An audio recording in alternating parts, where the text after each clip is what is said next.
to be in the presence of such respected dignitaries, members of ACPR, ICPR, all scholars of philosophy here, and very ardent devotees of Sri Gurudev. So, with prayers to Sri Gurudev, I trusted that he will surely take care of any shortcomings in this presentation. So the title of my paper was like Exploring the Relevance of Professor Ranade's Rational Mysticism for Today's Youth. What connects me to this topic is our regular philosophy classroom lectures, where students are already introduced to topics like moral philosophy, philosophy of Bhagavad Gita, Upanishadic philosophy, and yoga philosophy. So they are very much introduced to the terms like God, meditation, religion, yet their understanding of these terms, the theological terms, it varies and it springs from their psychological needs. And on the background of rising awareness for mental health in last, I guess, more than a decade. As Gurudev writes in his very renowned book on Upanishads, according to the need of society and time, there are the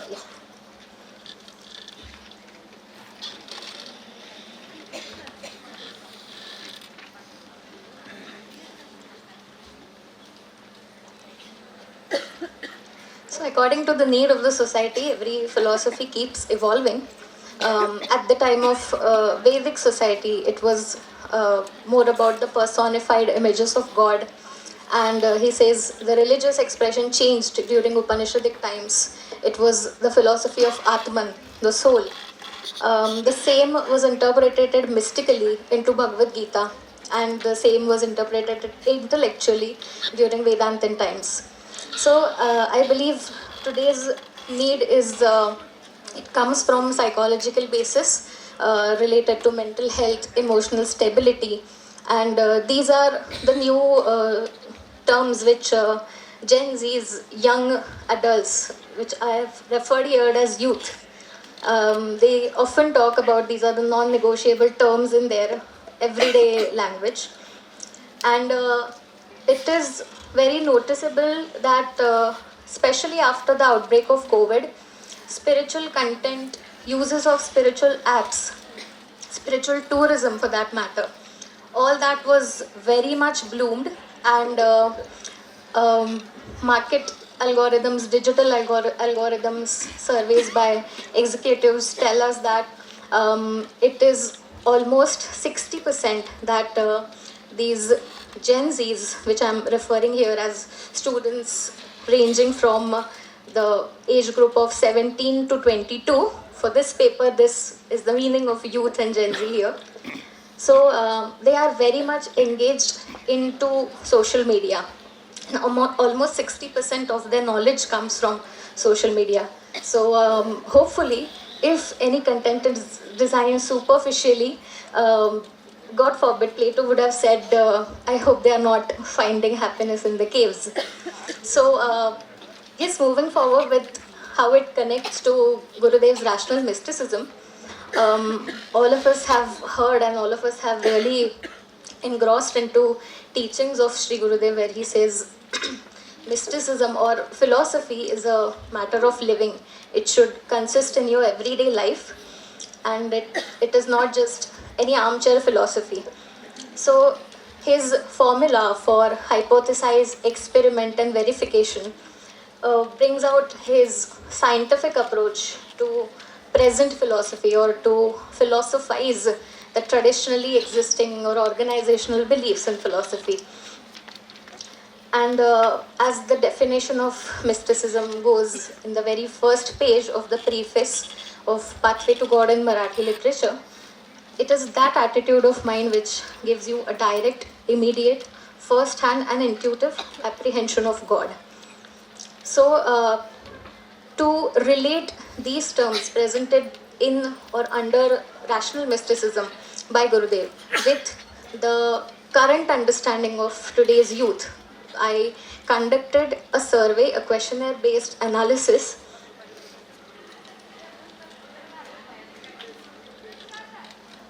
where these were the questions asked. So I was really curious to know about what these students mean by spirituality. What is their understanding about God? Do they accept God with forms, which philosophically we understand as saguna? And is God very personalistic to them? Or are prayers, devotion, faith, is there any significance to these words for their life? What is meditation for them? What is the ideal duration for meditation? So these were the kinds of questions asked. And 30 students who had philosophy or have philosophy as one of the topics in their as one of the topics in their combination, they voluntarily answered these. And to it was quite challenging to analyze the qualitative data into such figures, but this is the general analysis of the survey. So spirituality is not always connected with God. It is a practice which can coexist with God. So for them, for most of them, spirituality had this meaning. Meditation and spirituality are also distinct from each other, whereas meditation is more about bringing mental calmness, mental stability, dealing with negative emotions. God is distinct from religion. Most of them did not accept God with religion. But when the question was asked about is God personalistic for you, so as the data says, if we try to analyze it logically, for them it is God with forms and God without forms both. But uh, anyway, it is very distinct from traditional systems, traditional organizations. Irrespective of belief in God, faith, devotion had a place. And meditation is again like a practice of silencing mind, quieting mind, is not tied to God or is not a pathway to realize God or even realize self. And 3 to 30 minutes is the ideal time according to them for meditation. So any minute after that seems like an exaggeration for them. So how difficult or how easy is to connect these understandings with Gurudev's rational mysticism? So is Gurudev's philosophy relevant? In my opinion, it surely is. So to bring out these students who are partially representatives of youth as such, from the labyrinth of confusing thoughts, here are some points which Gurudev discusses. Very broadly discussed point is incentives for spiritual life. Why spiritual inquiry? Why do we seek, or who seeks or who seeks spiritually on their current predicaments or on their questions of life? So oftentimes we remember God only during crisis time to find solace or to assign blame to. So it really takes the inner revolution, which J. Krishnamurti uses. It takes inner revolution to really find deep meaning and to reflect deeply. So Gurudev writes about incentives in his trilogy of Pathway to God. So there he explains axiological, philosophical, psychological, physiological and moral incentives for spirituality. For example, in one of the compositions of Tulsidas, Keshava kahi na jaye ka kahiye, Tulsidas is very awed by the cosmic makeup. So just like Kant, it is nature that fills him with awe. And this natural curiosity is one of the incentives. Other incentives are where in Kannada mysticism, in Pathway to God, in Kannada literature, he recalls an incident during World War II. He writes, I was taking tea in my room while aeroplanes flew overhead. I did not know when a bomb might drop over us. Until I meditated, there was every reason to be afraid. So, Purandar Dasa's composition, he writes it very supportively. Anugalvu Chinte Manujarige. I hope my pronunciation is correct. So here Purandar Dasa highlights the trait of human mind is to be anxious all the time. You have a wife, you're anxious. You don't have a wife, you're anxious. You have children, you're anxious. You don't have children, you're anxious. Money, house, irrespective of that, men are always anxious, says Purandar Dasa.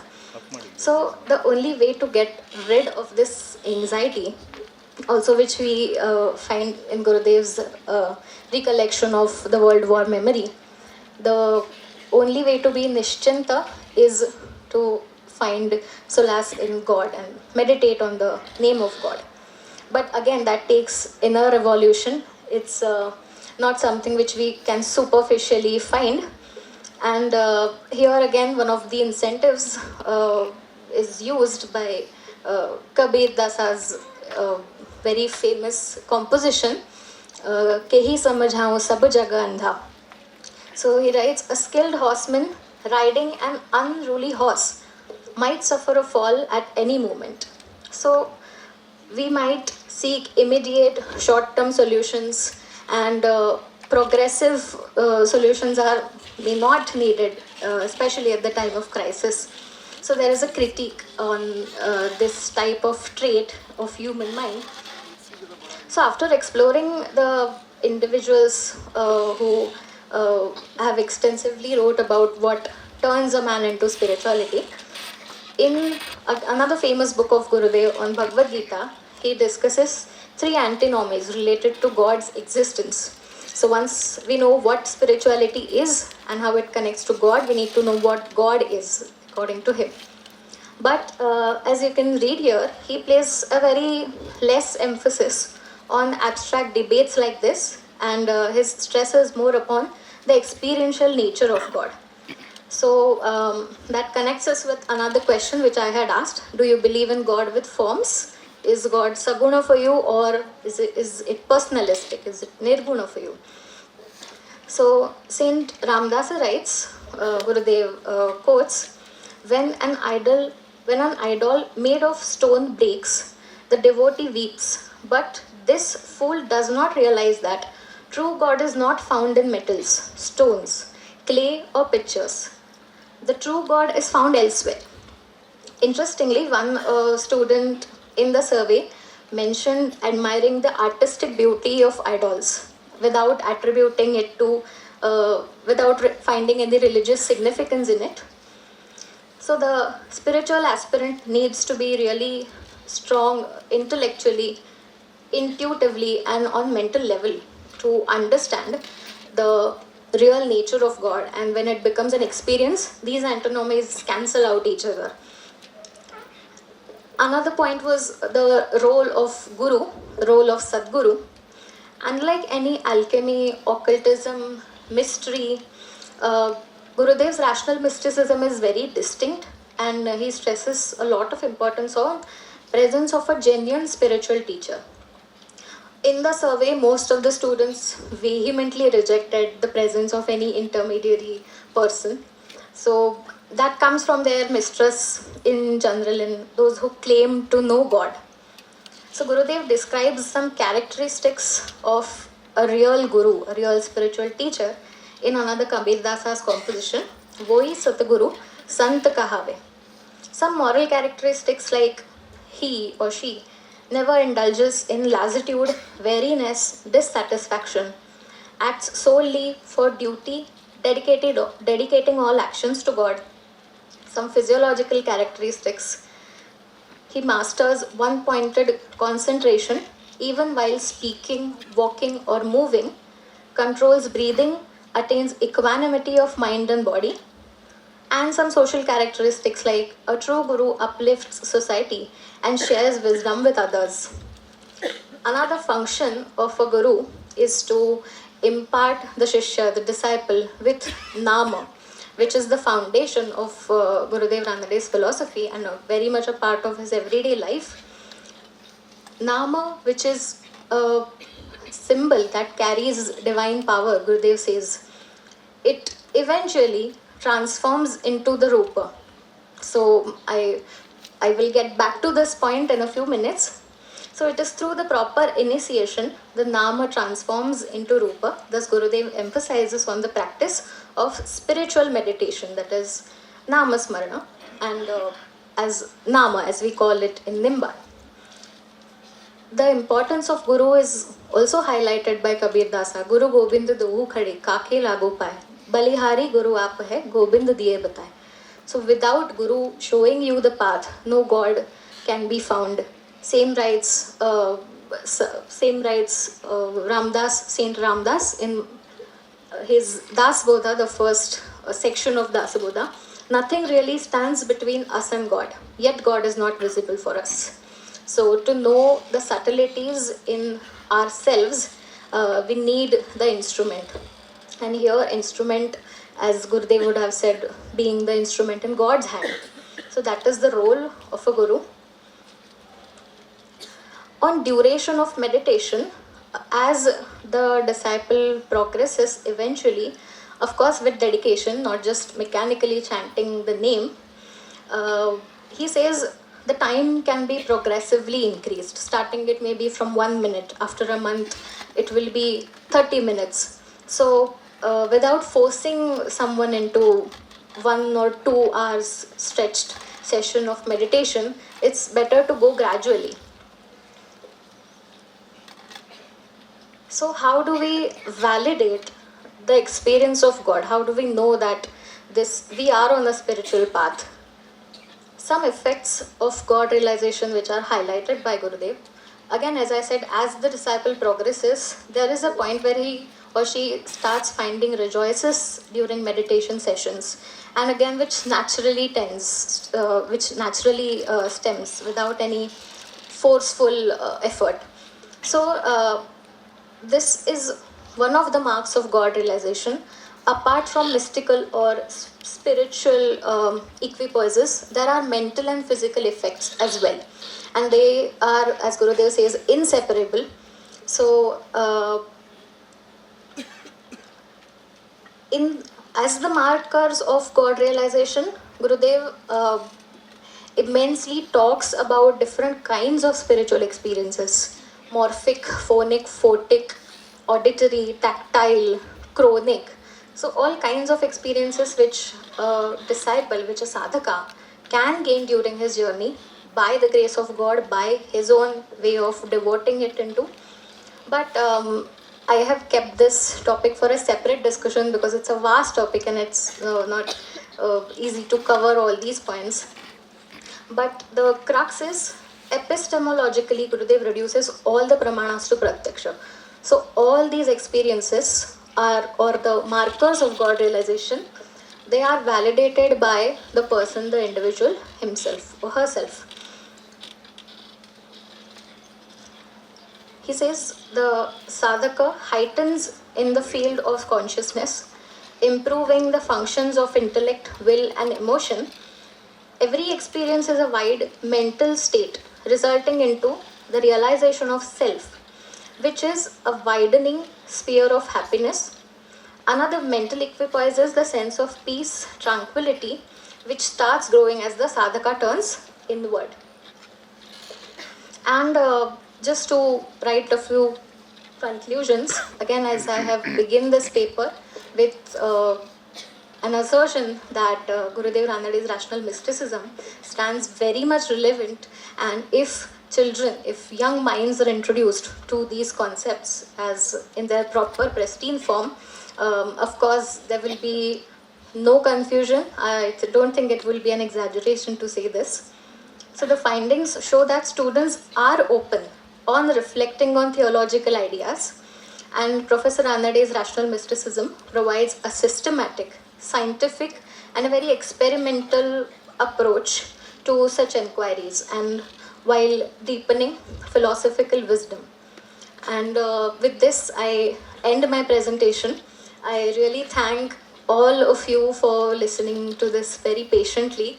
I thank ACPR, ICPR members for inviting me and giving me this opportunity. It really means a lot to me. Thank you so much.